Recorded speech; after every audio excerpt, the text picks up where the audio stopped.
오늘 본 말씀을 가지고 우리 은혜 나누고자 하는 제목의 말씀은 왕관의 보석처럼이라는 제목으로 말씀을 좀 나누고자 합니다. 하나님께서 저를 1995년 2월에 여의도 순복음교회 파송을 받고 베트남에 선교사로 가게 하셨습니다. 하나님께서 얼마나 많은 은혜를 주셨으면, 얼마나 하나님께서 크신 축복을 허락하셨으면 선교사가 돼가지고 이제 베트남에 이렇게 선교사가 돼가지고 가게 됐겠습니까? 정말 큰 은혜를 받고 하나님께서 주신 많은 축복들을 누렸습니다. 그런데 사실은 이제 선교지에 가서 한 10년 이상을 제가 굉장히 죽을 많이 썼습니다. 아무리 노력을 해도 열매가 없고, 아무리 애를 써도 결과가 없는 그런 그 제 모습을 보게 되었습니다. 그리고 또 실망하게 되고 좌절하게 되고, 굉장히 왜 그럴까? 나는 열심히 하고 있는데 왜 그럴까? 그래서 굉장히 고민을 하고 이렇게 이제 그 선교사역을 계속 이렇게 하게 되었는데요. 제가 선교사역을 그렇게 하면서 우리 신앙도 마찬가지인 것 같습니다. 그 오해하고 있는 부분들이 좀 있는 것 같습니다. 제가 선교사역을 하면서 이 오해했던 부분들, 그리고 또 실수했던 그런 부분들을 한번 여러분과 함께 이 시간 나누면서 하나님께 주신 은혜를 좀 나누고자 합니다. 하나님 정말 우리를 사랑하시고 우리를 위한 놀라운 계획들을 가지고 계십니다. 그래서 정말 우리가 하나님 뜻대로 살아가고 하나님 말씀 안에 살아가고 하나님 말씀에 순종히 살아가면 반드시 하나님께서 우리에게 복을 주시고 은혜를 주시고 잘되게 하시고 형통케 하시고 우리 삶을 책임지시고 그렇게 인도하시는 그 은혜가 분명히 우리에게 있을 줄 믿습니다. 그런데 왜 그 열심히 하는데 왜 열심히 하면 안 될까 하는 그런 고민들을 하게 되었습니다. 하나님께서 우리에게 이만큼 은혜를 주시고 하나님께서 이만큼 우리를 축복하셨으면 우리가 이제 어떤 믿음의 성장도 있고 또 이제 하나님의 뜻을 알고 그래야 되는데 우리가 그러지 못할 때가 참 많이 있는 것 같습니다. 선교사가 돼서도 그런 그 삶을 제가 참 많이 살았던 때가 있었습니다. 그래서 이 시간 제가 오해했던 것들, 실수했던 것들을 한번 좀 나누고 싶습니다. 첫째는 열심히 하면 된다, 이런 생각을 제가 했습니다. 여러분들은 어떻게 생각하는지 모르겠습니다. 열심히 하면 된다. 정말 정직히 하고 열심히 하면 된다고 생각했습니다. 열심히 하면 참 좋은 일이 일어날 수도 있습니다. 그리고 우리 인생이 어느 정도 우리 삶이 어떤 발전을 가져오고 변화를 가져올 수도 있습니다. 그러나 이것이 하나님께서 원하는 것은 정말 아닙니다. 제가 베트남에서 정말 열심히 했습니다. 베트남 언어도 열심히 하고 교회 개척도 열심히 해보고 어떻게든지 하나님께서 저를 선교사로 보냈으니까 하여튼 이렇게 좀 하나님께서 원하시는 일들을 좀 해보고자 했습니다. 그런데 열심히 하다 보니까 하나님을 향한 열심이 아니라 나를 위한 열심을 가지고 살았던 때가 참 많이 있었던 것 같습니다. 제가 언어도 정말 열심히 했습니다. 그래서 베트남에서 대통령이 우리 한국에 왔는데 대통령 통역을 할 정도로 그렇게 아주 열심히 언어도 했습니다. 그러나 그것이 정말 하나님을 위한 것이 아니라 나를 위한 열심이었다면 이것은 정말 우리가 다시 한번 생각해 봐야 된다라고 생각이 들어집니다. 하나님이 우리에게 원하시는 것이 있습니다. 우리가 정말 열심히 사는 것보다 더 중요한 것, 하나님께 우리가 원하시는 것이 있는데 그것은 주님 안에 거하라고 하는 것입니다. 주님 안에 거하라. 우리가 열심히 해서 열매를 맺는 것이 아니라 주님 안에 거할 때 열매를 많이 맺는다고 주님께서 말씀을 하고 계십니다. 요한복음 15장 5절 말씀을 제가 묵상을 하는데, 나는 포도나무여 너희는 가지라. 그가 내 안에 내가 그 안에 거하면 사람이 열매를 많이 맺나니 나를 떠나서는 너희가 아무것도 할 수 없음이라. 이렇게 말씀을 했습니다. 포도나무 가지 비유 우리가 너무 잘 알지 않습니까? 그런데 이 포도나무 가지 비유에서 이제 나를 떠나서는 너희가 아무것도 할 수 없음이라. 이 말씀을 제가 묵상하면서 왜 아무것도 할 수 없다고 할까? 이런 생각을 하게 되었습니다. 사실은 우리가 또 어떤 때는 기도하지 않고서도 우리가 일도 하고, 기도하지 않고서도 내가 하고 싶은 것 하고 생각하는 일들을 사실 할 수가 있어요. 여러분들 그러지 않던가요? 여러분들은 주님을 떠나서는 아무것도 할 수 없습니까? 근데 사실 저는 주님 기도하지 않고 말씀 안 읽고도 어떨 때는 그냥 내 생각 가지고 해도 일이 될 때가 있더라고요. 근데 나를 떠나서는 아무것도 할 수 없다. 이 말씀이 무슨 말씀입니까? 제가 계속 묵상을 하다가 이런 결론을 얻었습니다. 나를 떠나서는 너희가 아무것도 할 수 없으면, 이 말씀은 나를 떠나서 하는 모든 일들이 헛되다는 것입니다. 주님을 떠나서 하는 모든 일들이 헛되다. 우리가 우리 노력을 통해서 어떤 돈도 많이 벌 수가 있고, 어떤 시험에 합격할 수도 있고, 삶에 성공할 수도 있어요. 그런데 주님을 떠나서 하는 모든 일들이, 그런 모든 것들이 헛되다는 것입니다. 솔로몬은 모든 부귀영화를 누리고 이제 마지막 때에 솔로몬이 전도서를 기록하지 않습니까? 거기서 말씀하기를 헛되고 헛되고 헛되고 헛되니 모든 것이 헛되도다, 이렇게 기록을 하고 있습니다. 주님을 떠나서 하는 모든 일이 부귀영화를 할지라도 그것이 헛되다는 것입니다. 주님을 떠나서 하는 모든 일이 헛되다는 것입니다. 너희가 나를 떠나서는 아무것도 할 수 없음이라. 이 말은 주님을 떠나서 하는 모든 일은 헛된 것이라고 이렇게 말씀을 하고 있습니다. 우리가 열심히 살아가는 것 정말 중요합니다. 그런데 그것이 나를 위한 열심이고 주님을 위한 것이 아니라면 우리가 다시 한번 생각해 보아야 된다는 것입니다. 우리가 그래서 날마다 말씀과 성령으로 충만하게 되기 위해서 우리가 기도하고 하나님의 뜻을 간구하고, 우리가 이렇게 기도할 때에 우리가, 그리고 또 그렇게 열심히 살아갈 때 하나님께서 우리에게 크신 은혜를 베풀어 주실 줄 믿습니다. 제가 열심히 그렇게 살아가다가, 나를 위한 열심으로 그렇게 열심히 살아가다가 한 10년 사역을 아무 열매가 없었어요. 정말 어떨 때는 교회 개척도 해보고 제자 사역도 해보고 열심히 그렇게 했는데 열매가 없는 거예요. 그래서 제가 나는 선교사가 아닌가 보다. 나는 실패한 선교사다. 그러고서는 절망하고 좌절하고 낙심하고 그리고 모든 것을 정말 내려놓고 이젠 저는 베트남을 떠나고 싶었습니다. 그리고 또 이제 이 베트남이 우리 순복음에는 안 맞는 것 같아요. 우리 순복음은 그냥 주야 하고 막 기도하고 주여 삼창하고 기도하고, 그리고 우리가 하는 모든 일들이 막 드러나야 되는데 찬양을 해도 막 박수치고 하고 막 열성적으로 하고. 근데 우리 사실은 베트남은 그렇게 할 수가 없었습니다. 공산사회주의 국가에서 그렇게 마음껏 박수치고 찬양하고 전도하고, 사실은 베트남에서 어려운 것이 우리가 전도를 열심히 막 피곤할 정도로 열심히 하고 사역을 열심히 해서 피곤할 정도로 열심히 하고, 이래서 우리가 힘든 것이 아니라 할 수 있는데도 불구하고 하지 못하는 것, 찬양 열심히 할 수 있는데도 불구하고 할 수 없는 것, 이런 것들이, 기도 정말 열심히 하고 싶고 전도 열심히 하고 싶고 그런데도 할 수 없는 것, 그것이 우리에게 힘들고 힘든 일이었습니다. 그래서 우리 베트남 우리 순복음에 안 맞는다. 그리고 이제 여러 가지 이유를 막 찾았습니다. 베트남을 도망가려고. 그래서 막 이렇게 이유를 찾고 제가 선교기 사표도 내보고 그랬습니다. 근데 이 하나님께서는 저를 계속 베트남에 묶어두시고 저를 계속해서 훈련을 시키셨습니다. 그래서 지금 20년이 넘었는데 이 베트남이 그대로 묶여 있습니다.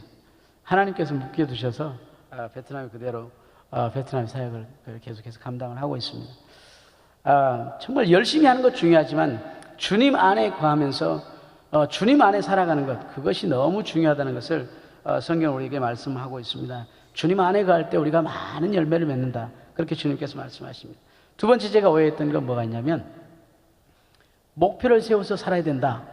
여러분 어떻게 생각하십니까? 목표를 세워서 살아야 된다. 목표를 세워서 사는 건 맞습니다. 목표를 세워야 합니다. 목표를 세우면 비틀어지지 않고 그리고 다른 생각하지 않고 목표를 향해서 걸어갈 수가 있습니다. 목표가 없으면 흔들리게 됩니다. 그런데 하나님께서 우리에게 요구하시는 것이 목표보다 더 중요한 것 하나가 있습니다. 그것은 사명입니다. 사명 따라 살아가도록 하나님께서는 우리를 지으시고 우리를 창조하셨습니다. 우리가 이 땅에 살아가면서 찾아야 될 답은 우리가 이 땅에 왜 왔는지, 무엇 때문에 사는지, 그리고 어디로 가는지에 대한 분명한 해답이 있어야 됩니다. 우리가 정말 이 땅에서 잘 먹고 잘 살고 그리고 명예롭고 권세를 가지고 살아가는 것이 전부라면 우리가 그렇게 목표를 세워서 살아가야 됩니다. 그러나 하나님께서 우리를 이 땅에 보내신 목적은 이 땅에서 그렇게만 살아갈 것이 아니라 하나님의 영광을 위해서 우리가 하나님의 뜻을 쫓아가면서 그렇게 살아가야 된다고 주님께서는 말씀을 하고 계십니다. 우리가 이 세상에 살아가면서 목표와 사명을 혼돈하지 않아야 될 줄 믿습니다. 사람이 마음으로 자기 길을 개갈지라도 그 걸음을 인도하시는 이는 여호와라고 주님께서 말씀을 하셨습니다. 우리가 때로는 사명 따라 살아갈 때 고난이 다가올 수가 있습니다. 고난이 다가올 수가 있지만, 그러나 우리가 이 사명 따라 살아갈 때 어떠한 고난이 와도 우리는 능히 그 고난을 이기고 승리할 수 있는 힘을 우리 주님께서 공급하여 주실 줄 믿습니다. 이 사도 바울은 예수 그리스도를 제대로 알고 나서, 제대로 믿고 나서는 이 사도 바울 삶은 정말 인생이 완전히 바뀌는 삶을 살았습니다. 이 사도 바울은 예수 그리스도를 얻기 위해서 모든 것을 배설물로 여겼다라고 얘기를 하였습니다. 그리고 주께 받은 사명, 곧 하나님의 은혜의 복음을 증거하는 일을 마치려면은 내 생명을 조금도 귀한 것으로 여기지 아니한다, 이렇게 말씀을 했습니다. 사명을 생명보다 더 귀하게 여기는 삶을 사도 바울은 살았던 것입니다. 예수 그리스도를 제대로 만나고 난 다음에 사도 바울 삶이 그렇게 변화되었습니다. 저는 베트남에 있으면서 두려운 게 하나 있었습니다. 정말 두려웠습니다. 뭐가 두려웠냐면, 다른 거 두려운 게 아니라 공안이 그렇게 두려웠습니다. 저를 두 번이나 쫓아내고, 그런데 하나님께서는 다시 또 베트남에 들어가게 하시고 계속해서 그 일들을 선교 사역을 감당하게 그렇게 하셨습니다. 그래서 이 공안을 보면은 나를 또 잡아서 쫓아내지 않을까, 조사하지 않을까. 그리고 이 공안만 보면은 그냥 제가 무서워서 그냥 피하고 싶고 도망가고 싶고, 맨날 제가 이랬습니다. 무서워서 도망가고 싶고 맨날 이러는데 선교 사역이 되겠습니까? 그래서 한 10년간은 그렇게 제가 무서워서 그렇게 도망다니는 삶을 살았습니다. 그런데 제가 이젠 정말 열심히 살았지만 결과도 없고 아무것도 없는 그런 상황에서 이제 더 이상 제가 할 수 있는 방법이 없었습니다. 그래서 제가 하나님께 이제 내 자신을 돌아보면서 정말 이 선교사가 나를 위한 삶이 아니라 주님을 위한 삶을 살아야 되는데, 그렇지 못하고 계속해서 내 방법대로, 내 생각대로, 또 어떻게 하면 내가 한번 성공 한번 해볼까, 어떻게 하면 내가 좀 잘 나가는 선교사가 한번 돼볼까, 어떻게 하면 좀 명예를 얻어볼까, 막 이런 생각을 하고 선교 사역을 이렇게 하게 되니까 결과가 있을 수가 없습니다. 그래서 이젠 내 자신을 돌아보면서 하나님께 회개하고, 하나님 정말 죄송합니다. 제가 하나님께서 큰 은혜를 주시고 하나님께서 큰 축복을 주셔서 제가 선교사가 됐는데 정말 선교사로서의 그 삶을 제대로 살지 못했습니다. 하나님 용서해 주십시오. 그렇게 하고 이제 제 자신을 내려놓기 시작했습니다. 내 생명도, 내 삶도, 내 사역도, 가정도, 자녀들도 모두가 주님의 것입니다. 주님께서 뜻대로 하십시오. 사나 죽으나 뜻대로 하십시오. 제가 베트남을 떠나고 싶었지만 주님은 계속 그냥 그 자리에 그렇게 머물게 하시니까, 하나님, 내가 여기 베트남에 있든지 아니면 한국에 있든지 다른 곳으로 옮기든지 모두가 하나님의 뜻입니다. 그래서 제가 하나님 뜻대로 살아가겠습니다. 그렇게 작정을 하고 그렇게 이제 기도를 하게 되니까, 내 자신을 내려놓고 기도하게 되니까 놀라운 변화들이 일어났어요. 뭐냐 그러면 공안이 무섭지가 않은 거예요. 그래서 정말 거기에서 두려움에서 자유하는 그런 역사가 있게 되었습니다. 그러고 나니까 하나님께서 놀라운 일들을 일으키시는데 이 공안들하고 친구가 되게 하시고, 그리고 하나님의 교회가 서게 하시고 하나님의 역사들이 일어나기 시작을 했습니다. 그래서 지금은 교회가 8개가 있습니다. 호치민시에 하나님께 영광입니다. 하나님께서 다 하시는 일들입니다. 호치민시 교회가 5개가 있습니다. 호치민시의 건물이 3개가 지어졌습니다. 선교센터가 지어지고 신학교가 이제 운영이 되어지고 제자학교 운영되어지면서 그렇게 일을 하고 있습니다. 하나님께서 이 공안들하고 공안들을 통해서 그렇게 일들을 도와주시고 또 이렇게 일하게 하십니다. 언젠간 얼마 전에 공안이 저한테 찾아와서 저한테 이런 얘기를 했습니다. 교회가 몇 개입니까? 목사님께서 개척한 교회가 몇 개입니까? 이렇게 물어봤습니다. 제가 예전 같으면 이것도 나 조사해갖고 또 쫓아내려고 그런 거 아닌가? 그러고서는 안 가르쳐 줬을 거예요. 근데 그냥 또 쫓아내면 또 가야 되고 또 그것도 하나님의 뜻이라고 생각하고 제가 교회가 8개입니다. 그 사역자들 그 이름 알 수 있습니까? 알 수 있죠. 다 가르쳐 줬습니다. 그랬더니 그안이 하는 말이 목사님 교회 개척한 게 숫자가 많지 않으니까 지금은 이제 열심히 하시고, 그리고 이제 숫자가 교회가 많아지면 이제 총회 그를 이게 신청하시기 바랍니다. 그러면 저희들이 열심히 도와드리겠습니다. 그래서 할렐루야. 그래서 제가 2025년이 되면 목표를 가지고 2025년 되면 이제 열심히 교회를 개척을 해서 이제 총회를 신청하려고 합니다. 그러면 신학교도 또 인가받는 그런 신학교가 되어지고, 그렇게 해서 이제 우리 베트남에도 놀라운 순복음의 그런 큰 부흥들이 일어나게 되고 영혼구원의 역사가 일어나게 될 줄 믿습니다. 이 사람이 할 수 있는 일들을 그렇게 하나님께서 하십니다. 이 선교사역은 내가 하는 일이 아니라 하나님께서 하시는 일들입니다. 그래서 저는 이제 제가 뭐 베트남에 있든지 아니면 한국에 있든지 어디 있든지 그 일이 하나님의 일이기 때문에 하나님께서 있게 하시는 그날까지 저희는 할렐루야 아멘 하고 그곳에 있기를 소망합니다. 하나님께서 또 앞으로도 계속해서 저를 훈련시키시고 연단시키시고 그렇게 일하게 하실 줄 믿습니다. 세 번째 제가 오해했던 것이 하나 있습니다. 뭐냐면 때를 쓰면 하나님이 들어주신다. 여러분들 어떻게 생각하십니까? 때를 쓰면 하나님이 들어주신다. 사실 때를 쓰면 하나님이 들어줄 때도 있고 안 들어줄 때도 있어요. 우리 요즘에 우리 순복음 우리 한국 교회들 보면 주여 삼창 참 우리 많이 하는데 요즘에 보면은 그 주여 삼창이 좀 시원치 않은 것 같아요. 주여 삼창 합시다 그러면 쥐야 쥐야 쥐야 이렇게 하고 마는 것 같아요. 주여 삼창은 어떻게 해야 돼요? 주여 삼창은 주여 할렐루야 이렇게 우리가 기도해야 되잖아요. 간절하게 이렇게 기도를 해야 되는데 쥐야 쥐야 쥐야 이렇게 하고 마시더라고요. 우리가 주여 삼창하고 막 주님을 간절히 찾고 찾으면 반드시 하나님은 들어 주십니다. 근데 또 안 들어주실 때도 있어요. 우리가 초신자일 때는 정말 기도하면 잘 들어주세요. 근데 이제 우리가 믿음이 성장하고 우리가 이만큼 우리가 예수 그리스도를 믿고 은혜를 받고 축복을 받았으면 이제는 우리가 주여 하고 기도하지만 하나님 내가 어떻게 살아야 됩니까?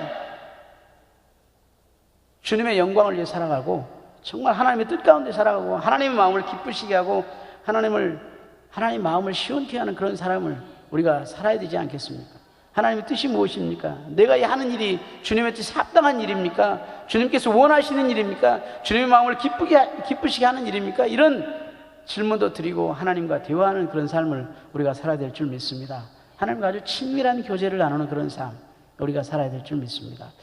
제가 이번에 베트남의 사역자들을 10명을 데리고 왔어요. 같이 왔어요. 우리 담임 목사님의 안수도 받고 또 원로 목사님의 안수도 받고 이렇게 하면서 너무 좋은 시간을 보냈는데 제가 정말 그 베트남 애들 이 10명을 데리고 왔는데 일주일 동안밖에 안 해요. 근데 정말 죽을 뻔했어요. 너무 힘들더라고. 막 뭐 호텔 막 안내해야지, 식사 안내해야지, 뭐 여기저기 프로그램 안내해야지, 막 모시고 다녀야지. 아유, 너무 힘들더라고요. 그래서 제가 이 모세를 다시 생각했어요. 이 모세는 정말 이 아무것도 없는 광야에서 40년 동안 200만 명이 되는 그 주님 백성들을 먹이고 입히고 재우고 다 하잖아요. 그 백성들이 그냥 온전한 백성들이 아니라 얼마나 그 불평이 많았습니까? 뭐 고기가 없다, 마늘이 없다, 네가 우리 지도자냐, 막 그러면서 막 불평하고 그랬던 사람들 아닙니까? 그런데 모세는 정말 하나님을 의지하고 그 하나님과 동행하는 그런 사람이었기 때문에 하나님께서 그 이스라엘 백성들을 모세를 통해서 먹이고 입히고 다 하셨던 겁니다. 정말 위대한 지도자였습니다. 근데 왜 그렇게 됐냐? 출애굽기 33장 11절 말씀을 보니까 사람이 자기 친구와 이야기함 같이 여호와께서는 모세와 대면하여 말씀하시며 이렇게 말씀했습니다. 이 모세는 하나님은 모세와 친구처럼 그렇게 대면하여 말씀하시고 모세도 그렇게 하였습니다. 바로 그것이 모세가 40년 동안을 광야에서 이스라엘 백성들을 이끌고 인도하는 그런 비결이었습니다. 우리가 이 땅에 살아가면서 정말 하나님의 축복을 누리고 하나님의 은혜 가운데 살아갈 수 있는 그 비결, 성공하는 삶을 살아가는 비결, 그것은 하나님과 아주 친밀한 교제를 나누는 것입니다. 하나님과 깊이 있는 교제를 나눌 때 하나님께서 놀랍게 역사하시고 우리 삶을 인도하시고 우리 삶을 축복하실 줄 믿습니다. 하나님께서 그렇게 저와 함께 하시고 인도하실 때 제가 하나님께 그렇게 기도하고 또 이젠 그 새로운 삶을 살아갈 때 하나님께서 그 어려운 환경 가운데서도 문을 여시는 것을 보았습니다. 문제는 환경이 아니라 문제는 내 자신입니다. 정말 오늘 시간 우리가 기도할 때 우리가 자신을 한번 돌아보면서 정말 내가 하나님의 뜻 가운데 살아가고 있습니까? 정말 우리가 열심히 살아가는데 그 열심이 나를 위한 열심입니까? 하나님을 위한 열심입니까? 그리고 정말 목표를 가지고 살아가는데 그보다 더 중요한 것이 우리가 사명입니다. 하나님의 사명 가운데 살아갈 수 있도록 하나님 우리를 축복하여 주옵소서. 우리가 이렇게 기도하고 나가면 하나님께서 반드시 우리 기도에 응답하시고 역사하시고 우리 삶을 인도하실 줄 믿습니다. 우리 같이 기도하겠습니다.